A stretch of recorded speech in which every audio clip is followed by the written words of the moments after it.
আল্লাহর নবী হুজুর পাক সাল্লাল্লাহু আলাইহি ওয়াসাল্লাম যে বাণী দিয়ে গেছেন সেটা সত্য হইতেছে। যে উনি বইলা গেছিলেন যে আমাদের জন্য যে এজিদ বাদশাহ দুনিয়াতে আল্লাহ করবে, প্রয়োগ করবে, সেটা এখন হাতে নাতে আমরা পাইতেছি। ইসরায়েলের জালিম বাদশাহ আজকে দুনিয়াতে যে অস্থিরতা দেখাইতেছে, দুনিয়াতে যে যুদ্ধ লাগাই দিছে, গাজার মুসলিমদেরকে ধ্বংস করে দিতেছে, রাফার মুসলিমদেরকে ধ্বংস করে দিতেছে, উপত্যকার মুসলিমদেরকে ধ্বংস করে দিতেছে, ফিলিস্তিনকে পুরো ধ্বংস করে দিতেছে।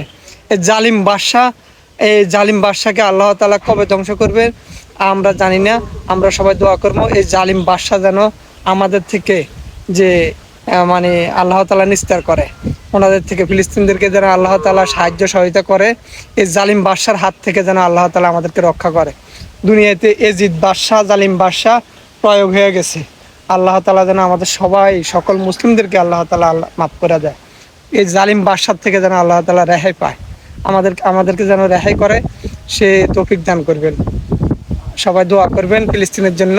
ফিলিস্তিনরা আজ বহুত বড় অসহায়, এত অসহায় বলা যায় না ভাই। তাদেরকে বোম মাইরা উড়ে দিতেছে, তাদের ঘর বাড়ি উড়ে দিতেছে, পুড়ে মাইরা লেতেছে, ছাই হয়ে যেতেছে। এই জালিম বাদশার মতো বাদশা দুনিয়াতে যেন আর না আসে। সবাই দোয়া করবেন এই জালিমের জন্য, জালিম যেন ধ্বংস হয়। ইসরায়েল আজ হোক আর কাল হোক পতন হবে ইনশাআল্লাহ। ইসরায়েল ধ্বংস হবে। ইরানের প্রেসিডেন্ট কয়ে গেছে 10 কোট ইনশাআল্লাহ, মানে ওরে খতম করব, মারব কইছে, ইনশাআল্লাহ কয়ে গেছে। ইনশাআল্লাহ ও মরব, ওরে ফাঁসি দিয়ে মারবো, আর না তো ও মানে ধ্বংস হয়ে যাবে, ওরে উড়িয়ে দিব।